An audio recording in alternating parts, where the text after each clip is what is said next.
2021 was the year of many things. We got Omicron, so that was a good little gift. It was apparently the International Year of Peace and Trust, which was surprising to me. And we did get to see the Olympics for the first time in a while, so that was nice. But I think we can all agree that the main highlight of 2021 were the Pokemon alternate arts. I've decided to go ahead and rank the alternate art cards. I've got a bit of a top 10 coming up, and it was a surprisingly challenging task. I mean, I find it easier to rank shapes, flavours, or, pick my favourite sibling, that sort of thing. But ranking these cards was very, very challenging. I've decided to go with my usual format, which is just picking the ones that I like the look of the best. It's got nothing to do with price, and you're probably going to disagree with me, but you're going to just have to get over that eventually. Before we move into the actual top 10, I've got quite a few honourable mentions, and if this list is anything to go by, I think you can understand why it was so hard to actually pick a top 10. Probably the harshest one, or the most unlucky not to get in, was Blaziken VMAX from Chilling Reign. I don't know why, but it just doesn't catch me as much as it catches other people. It's a cool card, but I just find it a bit weird. Some of my other favourites that didn't quite make it in, again from Chilling Reign, the Calyrex VMAX, particularly the Shadow form, quite a few of the Eevee V, and even a couple of the Eevee Evolution VMAX alternate arts from Evolving Skies, also very unlucky. Also very unlucky was the Celebi V from Fusion Strike. And then a couple of others that I really like, but I just couldn't find a spot for them, like the Roadrunner Zapdos meeping around. Even the Zorora V is just really, really nice artwork. And then Breakdancing Genesect and another Rayquaza. Anyway, without further ado, we'll crack on with the list. So, in at number 10, I had Rapid Strike Urshifu VMAX from Battle Styles. Battle Styles was the first set of this year, probably not anyone's favourite, but this is just a really, really nice card. I just love how there's so many different Pokemon hiding in the foreground and the background. He's sitting there moving some water around, little looking zen, got the arms up, just a very, very nice artwork, and very well put together overall. Up next at number 9, we have Galarian Moltres V alternate art from Chilling Reign, a card that I would love to pull but just can't seem to find it anywhere. Again, I think it's just the artwork. It's a unique style. He's sitting there, it's very symmetrical, and it's just pleasant to the eyes. I don't know, I can't really fault it too much. There's just some others that are a little bit more striking, but anyone who would pull this out of a pack would be absolutely stoked. So, very, very nice card, well deserving of the top 10. And at number 8, we have Sylveon VMAX from Evolving Skies.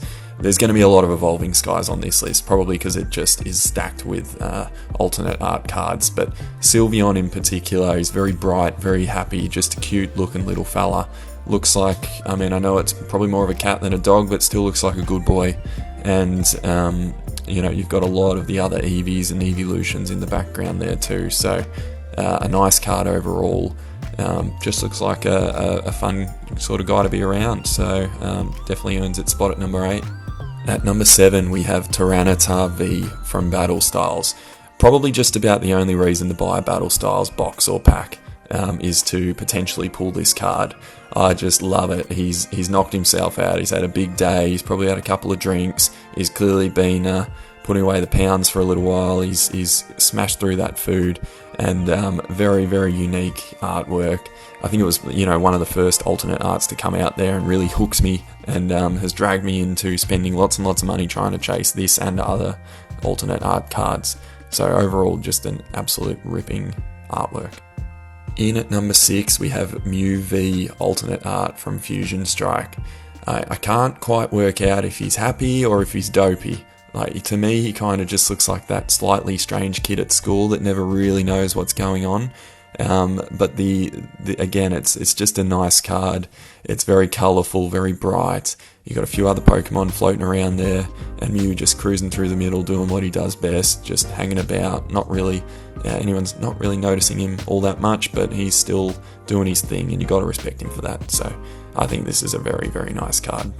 And I should point out that the Mew also has a VMAX version, which is a lot more expensive, and probably a lot of people love it. I can see why it's kind of got the space, Doctor Who look going about it, but I don't know. I just kind of like Mew being a bit dopier. This Mew looks like he knows what he's doing too much, and it just doesn't do it for me as much. So, you can argue with me in the comments, but I like the other one better.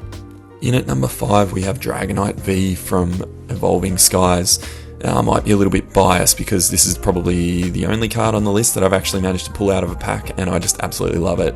I think he looks so good, snoozing whilst he's flying, just doing his own thing. He doesn't have a care in the world, and it just matches the personality of the Pokemon so well. It's a more simple card than some of the others, but still has some really nice detail with the Fearow and the Spearow in the background, and the clouds and the backdrop. It just all works together very well. So I love this card. Definitely top 5 worthy. And at number 4 from Fusion Strike, we have Espeon VMAX, another snoozy looking lady. Not really sure why it wasn't in Evolving Skies with all the other Eevees, but regardless, we still got it, and very cute.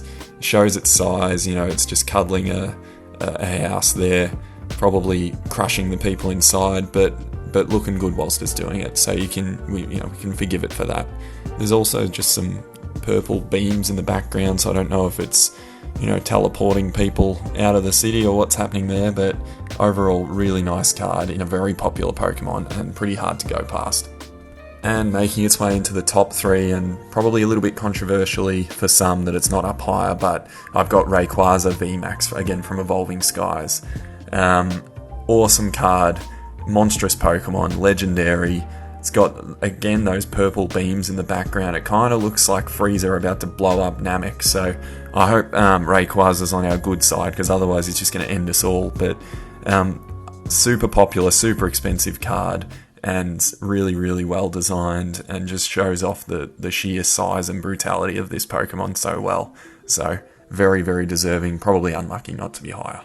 Just missing out on the top spot from Fusion Strike, I've got Gengar VMAX.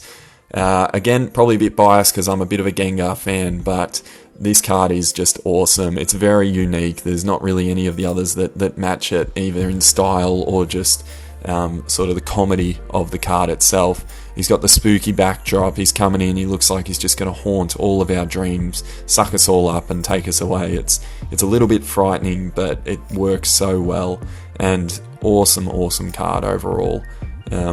It really just matches the Pokemon perfectly, and I think anyone who pulls this is just super lucky, and I wish I could do the same. And finally, in at the top spot, and probably no surprise, of course we have Greedent V, the overweight dictator stuffing his face, getting dragged around by his minions. Of course, the true number 1 is Umbreon VMAX from Evolving Skies. One of the most popular Pokemon there is, perfectly matching its type and characteristics. He's hiding on a building, he's creeping up, trying to play with the moon.